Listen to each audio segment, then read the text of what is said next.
આજે અમે ફાઇનલી સુરત જવાના છીએ અને સવારના 11 વાગી ગયા છે અને આ દીદી આપણને મહેંદી મૂકવા માટે આવી ગયા છે અને પાછળની સાઈડ પર બહુ ફાઇન મહેંદી મૂકી દીધી છે.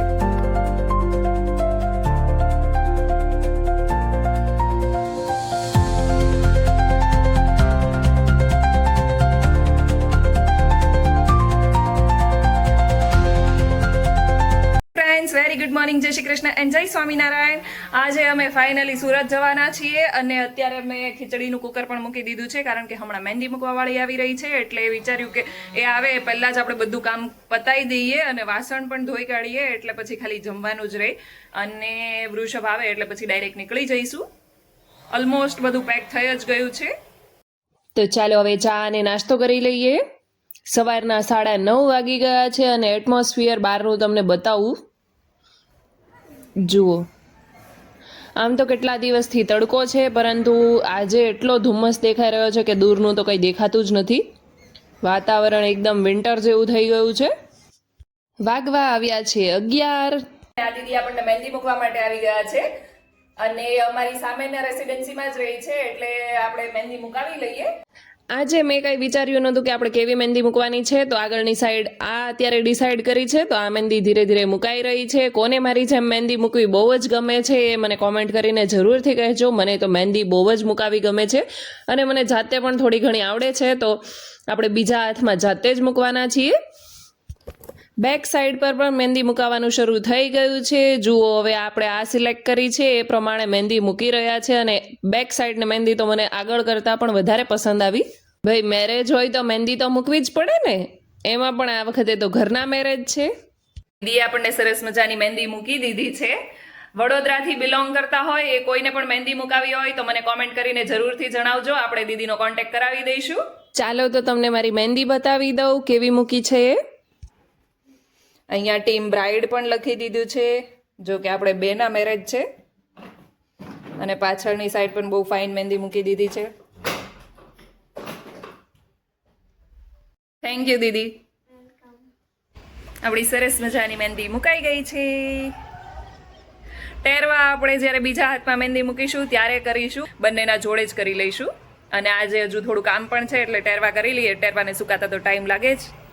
એક હાથમાં મહેંદી મૂકી દીધી છે અને બીજા હાથમાં આપણે સુરત જઈને મૂકવાના છીએ કારણ કે અત્યારે બહુ વહેલું થતું હતું.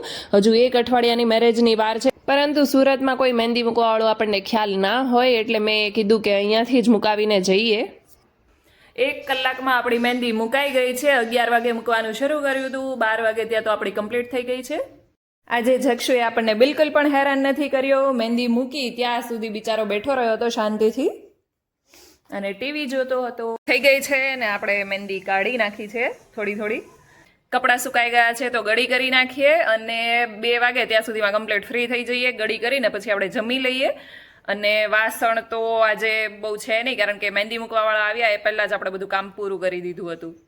આજનું મેનુ તો એકદમ સિમ્પલ છે, વેજીટેબલ ખીચડી. એમાં પણ મને તો તુવેર નાખેલી હોય તો બહુ જ ભાવે છે અને મારે અને જક્ષુને જ જમવાનું હતું એટલે મેં તો કીધું કે આજે ખીચડી જ બનાવી નાખીએ. તો ચાલો ખીચડી અને છાશ ભગવાનને ધરી લઈએ અને પછી આપણે પણ જમી લઈએ. 3:15 થઈ ગયા છે અને અમે લોકો નીકળી ગયા છીએ સુરત જવા માટે. વૃષભ, આપણે આ વખતે કેમ સિટીમાં થઈને જઈએ છીએ? લે, એવું છે? નહીતર દર વખતે આપણે ડુમાડ થઈને નીકળીએ ને. કેમ સુધી ચાલુ થઈ ગયો એટલે હવે એ ટાઈમ તો કેમ ક્રોસ કરીને આપણે બહાર નીકળશું કે અંદરથી? કેમ ચોકડી તો ભરૂચ નહીં આવે ને? ભરૂચ બધું હાઈવે ઉપર જતો તો ટ્રાફિક નહીં નડે ને વધારે? જોઈએ હવે ચડ્યા પછી ખબર પડે. બધા એ જ વિચારે કે હું નવા આવ્યો જાઉં, હું નવા આવ્યો જાઉં તો પછી ક્યાંય ટ્રાફિક થઈ જાય. એ વાત છે. લેન વધારે છે એટલે ઓછો ટ્રાફિક હોય. દર વખતે ડુમાડ થઈને જઈએ છીએ અને આ વખતે અમે અટલાદરા થઈને જઈએ છીએ એટલે બે ઓપોઝિટ સાઈડ છે પરંતુ અમે નવા હાઈવેથી જવાના છીએ. અમે દિલ્હી મુંબઈ એક્સપ્રેસ વે ઉપર ચડી ગયા છીએ, નવા હાઈવે ઉપર. જૂના હાઈવે કરતા તમને આમાં ચલાવવાની મજા આવે છે? નવા એક્સપ્રેસ હાઈવે ઉપર કોને 4 લેન વાળા બહુ પોળો છે નહીં? પોલીસ કાર આવો, પોલીસ કાર. ક્યાં છે પોલીસ કાર? અહીંયા. પોલીસ કાર નથી બેટા, કાર છે. હા, કાર છે.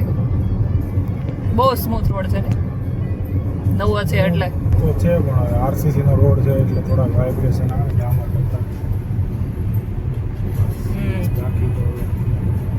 આ સામે જે બ્રિજ દેખાઈ રહ્યો છે એ શેનો છે એ તમને ખબર છે? મેટ્રો ટ્રેન નીકળવાની છે એનો બ્રિજ આ છે. તમને એવું થતું હોય કે આ ભરૂચનો કેબલ બ્રિજ છે, તો ભરૂચનો કેબલ બ્રિજ નથી. આપણે દિલ્હી મુંબઈ એક્સપ્રેસ હાઈવે ઉપર છીએ અને ત્યાં પણ આવો સેમ બ્રિજ બનાવવામાં આવ્યો છે. દર વખતે અમારે વડોદરાથી સુરત પહોંચતામાં લગભગ 3 કલાક જેવો ટાઈમ તો નીકળી જ જાય છે, પરંતુ આ વખતે અમને એવું લાગે છે કે અરાઉન્ડ 2 કલાકમાં તો અમે પહોંચી જ જશું, કારણ કે થોડી જ વારની અંદર હમણાં કીમ આવવા ઉપર છે. ભરૂચ અને અંકલેશ્વર બાયપાસ કરીને અમે લોકો પહોંચી ગયા છીએ અહીંયા કામરેજ સાઈડ એક શુગર ફેક્ટરી છે. શુગર ફેક્ટરીમાં અમે બીજું કંઈ તો લેવા નથી આવ્યા, પરંતુ જ્યારે પણ ગાડી લઈને નીકળ્યા હોઈએ ત્યારે અમે અહીંયા રસ પીવા માટે જરૂરથી આવીએ છીએ.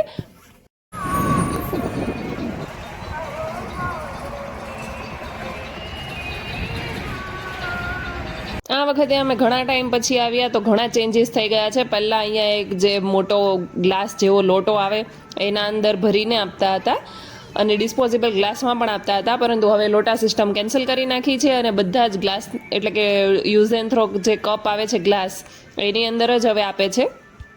અહીંયા સામેના ભાગમાં તમે જોઈ શકો છો જે શુગર ફેક્ટરીની ઓફિસ છે એ છે, એટલે કોઈને વોશરૂમ જવું હોય તો ત્યાં જઈ પણ શકે છે. અને શુગર ફેક્ટરી હોય તો ગોળ તો મળતો જ હોય ને, તો અહીંયા શુદ્ધ દેશી ગોળનો જે 5-5 કિલોની ભીલી આવે છે એ મળી રહી છે અને 1-1 કિલોના ડબ્બા પણ અવેલેબલ છે. ચાલો તો આપણો રસ આવી ગયો છે, રસ પી લઈએ. વૃષભ કે તારે મસાલો એડ કરવો છે, તો મેં કીધું હા ચાલો મસાલો એડ કરી લઈએ, કારણ કે મસાલો નાખેલો શેરડીનો રસ પીવાની બહુ જ મજા આવે છે. હવે દિવસે થોડી થોડી ગરમી પડવાની શરૂ થઈ ગઈ છે, એટલે ઠંડો ઠંડો શેરડીનો રસ પીવાની કોને મજા ના આવે. શેરડીનો રસ જ્યાં તાજો તાજો નીકળતો હોય ત્યાં જ પીવાની મજા આવે છે, બાકી થોડો ટાઈમ પડ્યો રહે તો પછી એનો ટેસ્ટ ધીમે ધીમે ચેન્જ થતો જાય છે, એટલે તાજો જ શેરડીનો રસ પીવો જોઈએ. જો તમારે લોકોને પણ અહીંયા આવવું હોય તો હું તમને એક્ઝેક્ટ લોકેશન કહી દઉં. કીમથી જે કામરેજ જતો હાઈવે છે ત્યાંથી અહીંયા બોર્ડ મારેલું જ છે કે કામરેજ વિભાગ ખાંડ ઉદ્યોગ મંડળી, ત્યાંથી જરાક જ અંદર આવો એટલે આપણે અહીંયા શુગર ફેક્ટરી આવી જાય છે અને એક નાનો એવો બ્રેક પણ તમને લોકોને મળી જાય છે. વિધિન 5 to 10 મિનિટ્સમાં આપણે સુરત પહોંચી જશું.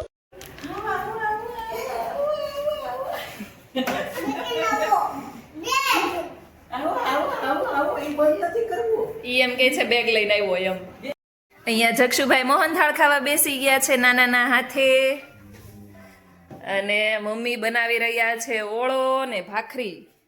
તો ભાખરીનો લોટ અહીંયા બંધાઈ રહ્યો છે અને ઓળો આપણો બની ગયો છે. તને ભાવે છે જક્ષુ મોહનથાળ? કેવો લાગે છે?